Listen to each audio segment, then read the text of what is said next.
You're not lazy. That's the lie you've been hiding behind. If you feel stuck, inconsistent, and frustrated with yourself, this is about you. Your problem isn't discipline, it's comfort. And once you see how comfort has been quietly rewiring your mind, you'll never look at your habits the same way again. Most people think laziness is a character flaw, something you're born with, something you just have. That belief is convenient because it removes responsibility. But laziness isn't the disease, it's the symptom. The real disease is comfort addiction. And the reason it's so dangerous is because it doesn't feel like a problem. It feels normal, it feels safe, it feels deserved. Comfort doesn't attack you violently, it sedates you gently. It tells you you've done enough for today. You can rest now. You'll do it tomorrow. And tomorrow becomes a habit, then a lifestyle, then a personality. This is how ambition dies quietly. You don't wake up one day and decide to be weak. You slowly train yourself to avoid discomfort, and your brain learns fast.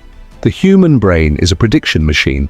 It constantly asks one question: how do I stay safe with the least effort? In the modern world, safety no longer means survival, it means comfort. Soft beds, fast food, endless scrolling, entertainment on demand, validation without effort. So when you say you're lazy, but Tom, what you're really saying is, my brain has been trained to choose comfort over growth, and training can be undone. But first, you need to understand how deep this goes. Comfort addiction doesn't just affect your body, it rewires your decision-making system. You start avoiding hard conversations, difficult tasks, long-term planning, solitude, accountability. Not because you can't do them, but because your nervous system has learned that discomfort equals danger. So you escape. You escape into planning instead of executing, consuming content instead of creating, thinking instead of acting, talking instead of building. This is why fake productivity feels good. You're busy, you're engaged, you're stimulated, but you're not moving. Comfort gives you the illusion of progress without the pain of progress, and your brain loves illusions. Here's the brutal truth most people don't want to hear. If you only act when you feel motivated, you've already lost. Motivation is emotional. Comfort is emotional.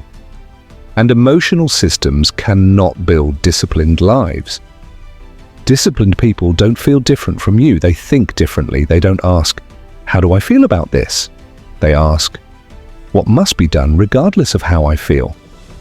That single shift is the line between power and stagnation.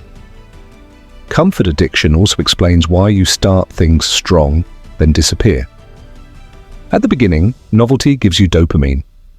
You feel excited, optimistic, energized. But once discomfort shows up, resistance, boredom, uncertainty, your brain panics. It says, this doesn't feel good anymore. So you retreat. Not because you're incapable, but because your tolerance for discomfort is low. And discomfort tolerance is a muscle. If you never train it, even small resistance feels unbearable. This is why most people confuse ease with alignment. They say, if it's meant for me, it should feel easy. That belief has destroyed more potential than failure ever could. Growth feels heavy before it feels natural. Discipline feels forced before it feels normal. Solitude feels uncomfortable before it feels powerful.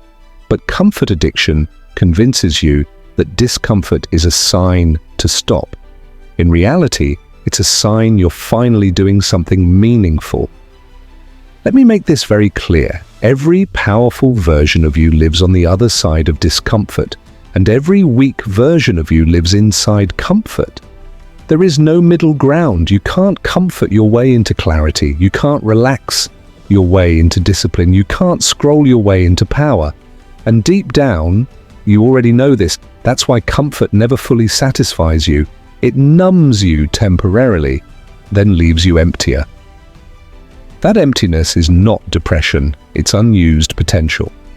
If this is hitting uncomfortably close, don't scroll away. Like this video and subscribe to Psyconance, because this channel exists to dismantle the mental traps keeping ambitious people stuck. Now let's talk about the most dangerous form of comfort addiction, mental comfort. This is where people protect their identity instead of improving it. You tell yourself stories like, "That's just how I am. I work better under pressure. I'm still figuring things out." These phrases sound harmless. They're not. They are comfort shields. They protect you from the discomfort of change. Because change requires admitting, "I've been avoiding responsibility." And the ego hates that, so instead, it reframes avoidance as personality. This is why comfort addiction is rarely recognized. It disguises itself as self-awareness. But real self-awareness is uncomfortable. It forces you to confront patterns you don't like. Inconsistency, weak boundaries, emotional decisions, lack of follow-through. Comfort says, be kind to yourself. Discipline says, be honest with yourself. And honesty hurts before it heals. Here's another truth people don't like. Comfort addiction makes you emotionally fragile.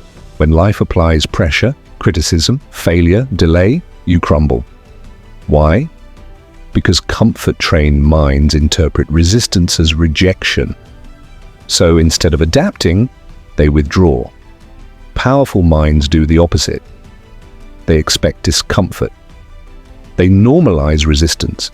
They move anyway, not because they're special, but because they've trained themselves to sit in discomfort without escaping. That's the real definition of discipline. Discipline is not force, it's tolerance. Tolerance for boredom, tolerance for uncertainty, tolerance for delayed rewards. And this is why most people remain average despite ambition. They want the reward without the weight, the results, without the resistance, the identity, without the transformation. Comfort addiction tells you you deserve it now. Reality says you must earn it repeatedly. And this is where separation happens. At some point, you must decide, will I obey comfort or command myself? Because comfort will always be available, but power must be built. The moment you stop negotiating with discomfort, your life changes. You stop asking, how do I feel today? And start asking, what is required of me today? That shift alone will put you ahead of 90% of people, not overnight, not dramatically, but quietly, consistently, relentlessly. And one day, you'll look back and realize, you were never lazy, you were just trained to be comfortable. If you're ready to break comfort addiction and reprogram your mind for control, clarity, and power, subscribe to Psyconance. This channel is not for motivation, it's for transformation. Comfort creates spectators. Discomfort creates builders. Choose carefully.